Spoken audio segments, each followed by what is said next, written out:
Cousin demanded I give her my dead mom's wedding ring at her baby shower. Update. When I got home from the baby shower, I just sat in silence for a long time. I didn't even take off my shoes. I poured myself a glass of water and just stared at the ring box on my bookshelf like it was radioactive. The messages start rolling in. Aunt Carol. Sam, you didn't have to make a scene. You embarrassed Emily. Random cousin I barely speak to. Really messed up what you did today. That ring would have meant a lot to her. Emily, of course. Thanks for ruining the most important day of my pregnancy. You made it all about you, like always. I didn't respond. Not to anyone. My stomach was still twisting from the whole thing. And the more I thought about it, the angrier I got. I was being treated like I was the villain for not giving away my mother's wedding ring like it was a party favor. The next morning, I woke up to a voicemail from Aunt Carol. I played it while brushing my teeth. Hi, Sam. Look, emotions ran high yesterday, I get it. But Emily's pregnant. She's hormonal. You could have just given her the ring, or at least discussed it privately. This could have been a beautiful family gesture. Instead, you stormed out like a child. You need to apologize. I laughed. Actually laughed. Apologize? For not handing over the most sentimental object I owned to someone who lied and tried to manipulate me in front of 40 people? I finally replied. I sent one text to the group chat that had been popping off since the shower. Just so we're clear, Emily never asked for the ring before the baby's shower. She lied to make it seem like I agreed, and then tried to pressure me into giving up the one thing I have left of my mom, in front of everyone. That's not sweet. That's manipulative. I will not apologize for saying no, and the ring is not up for discussion. And just like that, the silence was deafening. But it wasn't over, not even close. You'd think that would be the end of it. You'd think Emily might reflect and maybe apologize even just to save face. Nope. 3 days later, I got a knock on my door. I wasn't expecting anyone. I looked through the peephole, and there she was, Emily, pregnant, dramatic, and already signed before I even opened the door. I opened it cautiously. Why are you here? She blinked, like I was being unreasonable. Because you're ignoring my texts. Yes, I said. That was the point. Can I come in? She asked. No, I said flatly. Say what you need to say. She looked offended, but kept going. Look, I thought maybe if I came in person, you'd actually listen. We're family, Sam. We're supposed to help each other. I'm about to be a mom. I'm scared, okay? I want to feel like I have a piece of Aunt Laura with me. She was like a second mom to me, too. I held back a bitter laugh. Funny how she was suddenly a second mom when you wanted something. Emily's voice got sharper. Why are you being so cold? It's not like I'm asking you to give it away forever. I just want to wear it during labor. Symbolic. That's all. That ring hasn't left my jewelry box in over a year. I replied. I'm not letting it out of my sight.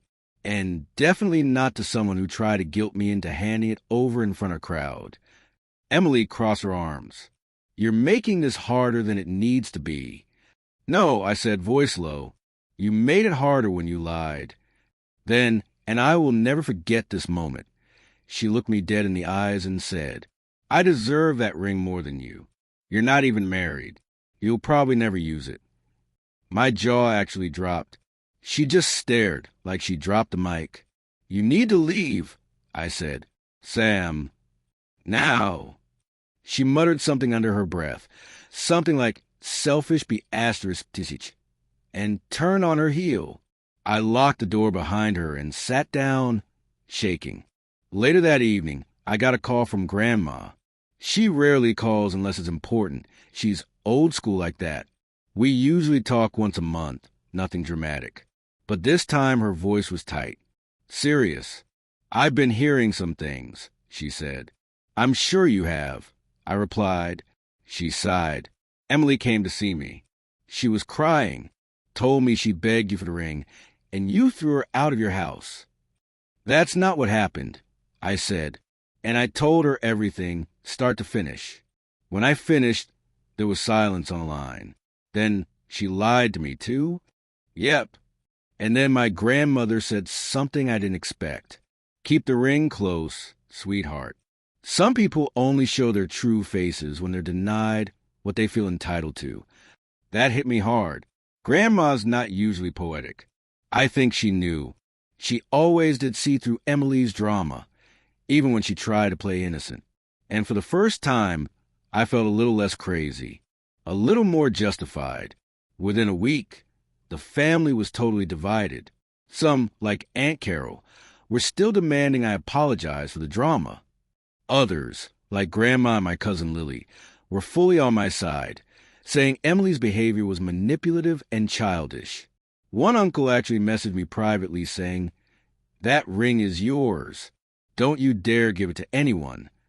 Still, the group chat was chaos. Screenshots, side conversations, people taking sides like it was a custody battle. And through all of it, Emily posted cryptic Instagram stories. Some people are just cruel. Family isn't always who you think it is.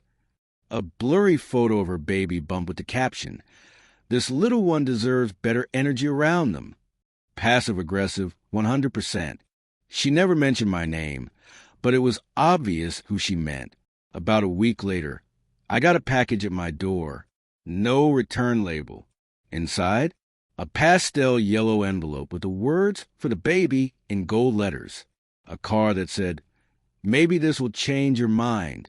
You'll understand when you're a mother someday."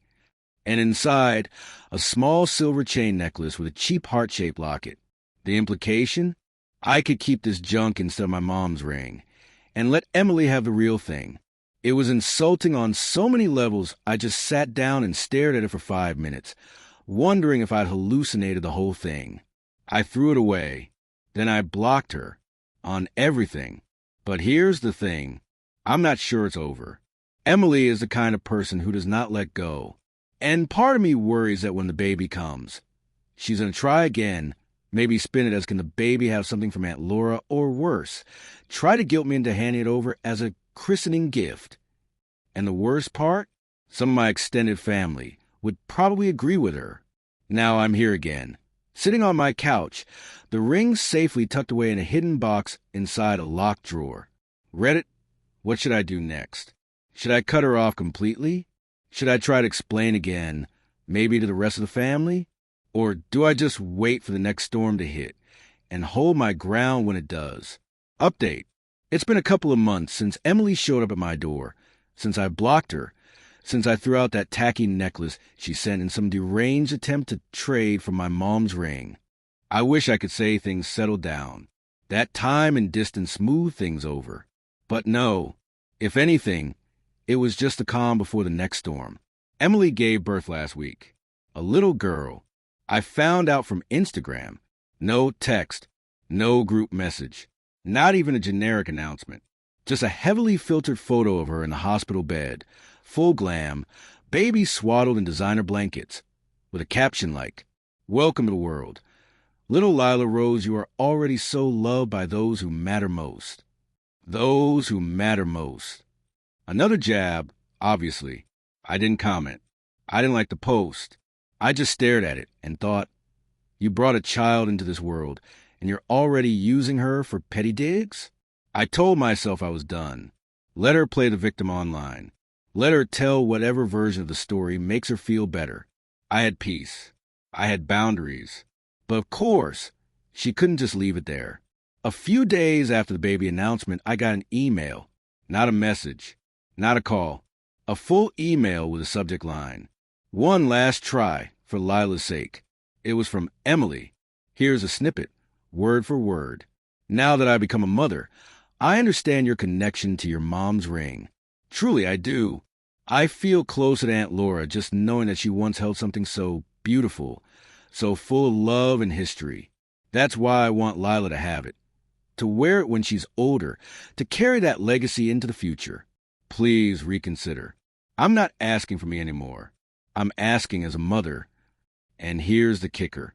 If it's about trust, I'll have it stored in a safety deposit box.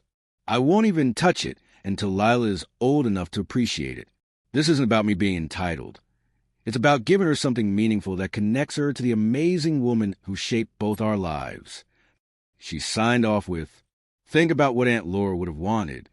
That line nearly made me throw my laptop across the room. What would my mom have wanted? That line hit harder than I expected, because the truth is, I have thought about it. My mom was the most giving, kind, empathetic person I've ever known. She was generous to a fault. She once gave her coat to a stranger outside a grocery store in the middle of winter. She'd probably want me to forgive. She'd probably say, "Be the bigger person," but she'd also never want me to be manipulated. She raised me to have a spine, to protect the things that matter, to not give away pieces of myself just to keep others happy. And this ring, it's not just a piece of jewelry. It's my anchor. When I have hard days, when grief hits out of nowhere, I take it out, hold in my palm, and remember her. Her voice, her laugh, her strength. Giving that away wouldn't be generous. It would be losing her all over again. Then she'd cross a line, again. A few days after the email, I got a call from Lily, one of our mutual cousins. She sounded hesitant. "Sam, I don't want to stir anything up, but did you give Emily the ring?" My blood ran cold. "No, of course not." "Why?" "She told people that you had a change of heart, that the ring is going to Lila. She even posted something about it on Facebook. I didn't think it was real until now. I checked, and there it was. A post from Emily holding baby Lila with some caption about generational love. And this line, "So grateful to honor Aunt Laura's legacy with a gift that will one day belong to Lila Ring Sparkles." I nearly screamed. Not only was she lying again, she was laying the groundwork to steal it. I had no idea what she was planning, but I knew that post wasn't harmless. It was calculated. A trap, a pretext for whatever she had coming next. I packed up the ring and took it to a small, reputable jeweler in my town, one that does private safety storage. Not just a basic safe, a literal locked vault system with client-only access. I paid for a long-term storage plan and walked out feeling like I'd just put my heart in a bank. But I slept better that night than I had in weeks. I didn't tell anyone, not even Lily. I wanted to eliminate any possibility of Emily finding out. Then came the family intervention. The next weekend, Aunt Carol invited me to her house for tea. That should have been my first red flag. Carol doesn't drink tea. Carol drinks boxed wine and gossips with her neighbors. But I went anyway. I was tired of running. I figured it was time to clear the air. When I walked in, Emily was there. So was Carol.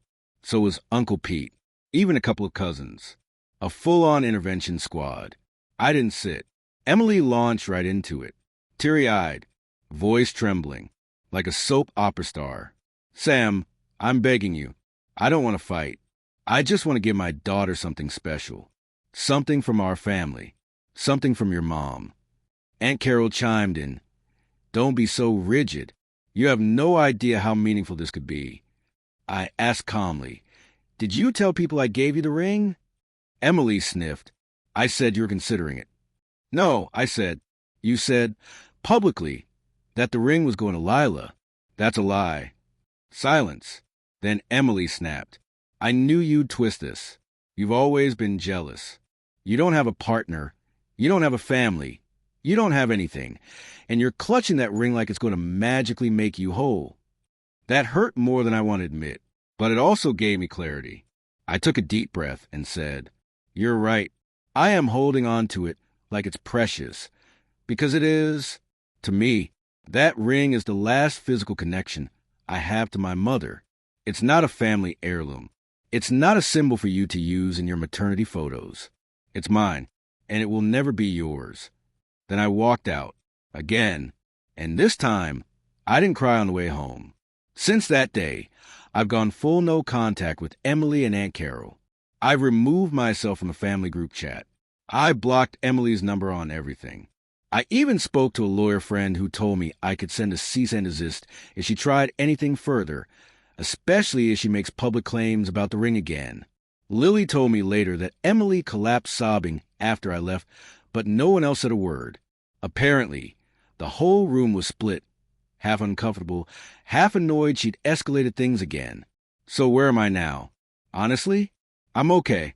I miss the way things used to be with my family, before everything turned into a battle over a ring. But at the same time, I realized something. This isn't just about the ring. It's about boundaries, about not letting grief be weaponized, about standing up for the people we've lost by refusing to let others twist their memory. Emily thought the ring was just a thing, something pretty to claim. But to me, it's a lifeline, a legacy, a line in the sand. And I'm done apologizing for protecting it. This will be my final update.